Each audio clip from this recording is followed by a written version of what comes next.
10th session on Rav Michoel, I want to speak about a sad, painful, yet revealing parsha in his life. As we mentioned, one of the shuls that he was involved in was called the Chizik Emunah Shul. He had been teaching that shul no less than 26 years and 4 months. In 1947, Rahman al the shul had decided to go conservative. This is something that happened in Orthodox shuls sometimes, and it really shows a lot about the different sides, his Rahmanas, his care, his respect for those who disagree with him, but yet his starkness, his principledness in this parsha. So let's just revisit that together a little bit, right? So here's someone named Yisrael Tabak related about him, who was another Rav in Baltimore. In spite of the fact that this Gaon was to be found only within the Daled Amos of Halacha, suddenly he broke from his usual practice and went out to wage war for the Torah and stand in the breach in his time of danger posed by those who wished to destroy the sanctity of the shul when a prominent keel decided to remove the separation between men and women. The Rav did everything he could, even asked, this is interesting, he asked Louis Ginsburg, who was a famous head of the JTS, of the conservatives, asked them to step in.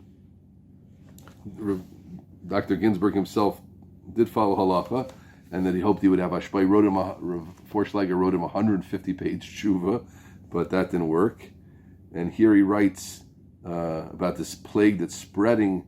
A fire burst forth, set by foxes who are puny in their knowledge of Torah and Yirat Shamayim, confused by materialism, overflowing with rashness and unparalleled brazenness. He was strong.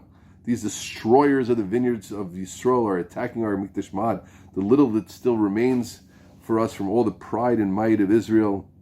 Right? So he was upset, no question about it, right?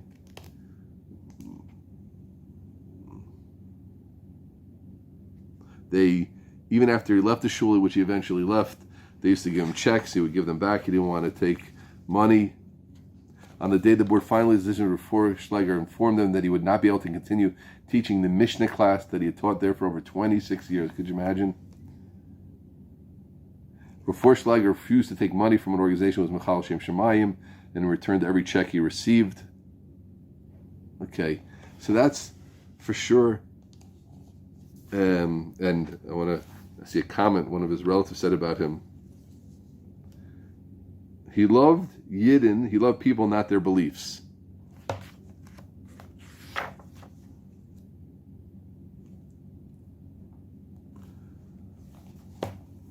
So, together with that, listen to the letter that he wrote.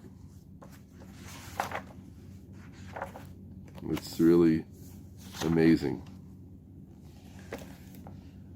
Everything that I write, he writes this to the president, the vice president, the secretary of the board, and all members of the congregation.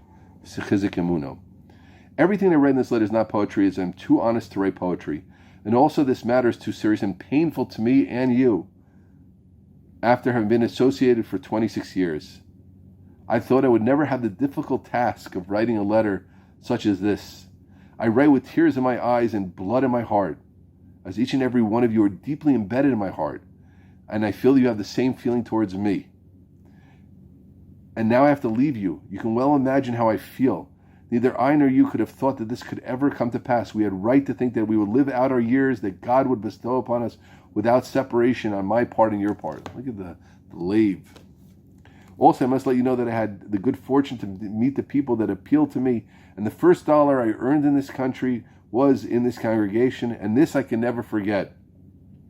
Also, I know that every person I came in close contact with at the Chizik Emunah gave me the highest honor in all respects, and I think with God's help I attended my duties as far as it was possible for me to do so. I hope and feel that all of you know this, and that I was most gratified with my job, as any person would have been satisfied to be in daily contact with you. Now, how can I do otherwise? And I believe that all in the shul, from the president, vice president, officers, understand my feelings, that I have to take this step. Much as it grieves me, I know I'm hurting all in the shul to have to leave the shul and these people, among whom you have so many people, and it is not necessary to mention the names that have known to me and to all, and above all to me, for their goodness and friendship they have in their hearts, which knows no limits. Such people we must never forget, no matter how far we are for them. I thank God that he blessed me with the gift that I can be far away from people and still have them very close in my heart. I'm far physically, but they're still close in my heart and my mind and my whole feeling. And there is remembrance of my friends makes me a little bit satisfied. See the love. He's writing to people who are getting rid of the mechitz in their shul and that they were destroying the shul, right? But still, I close this letter with my blessings to the president. He was destroying, he was separating. But I close with blessings to the president, vice president, officers, with the hope that every one of you with your families should have a good and long life, and all of your wishes shall be fulfilled in life, all the days of your long life. Amen. Amazing. I think that shows the shlemus, the starkness, the zealotry on one side, but the love and respect for others. Here he writes about not taking money. I see that I was not mistaken in my judging my friends, and this is after he left. I was not mistaken in my judging my brothers and friends and members of this congregation who are renowned for their good names, their nobility, and their gentlemanly behavior. Truth be told, it is apparent to all of you, if you had dismissed me from my position against my will, and I got in severance pay, I would have taken it. But this is not the situation. I've had a relationship with the members of this congregation for so many years that they are fully acquainted with my path and direction in Judaism, which has guided my behavior my entire life, 24 hours a day. I'm obliged to tell you that never a day goes by, look at this, never a day goes by without me thinking about you, without feeling a deep longing for you. However, because I've been forced to leave you, I must refuse your generous and noble offer, right? If I were to behave differently, a great desecration of the name of God. Love, care, missing, heart, Chil Hashem. Chil Hashem. It's something that's just absolutely amazing. And just one of the many friends in a different parsha, one of the many friends he acquired over the years was far from Yiddishkeit.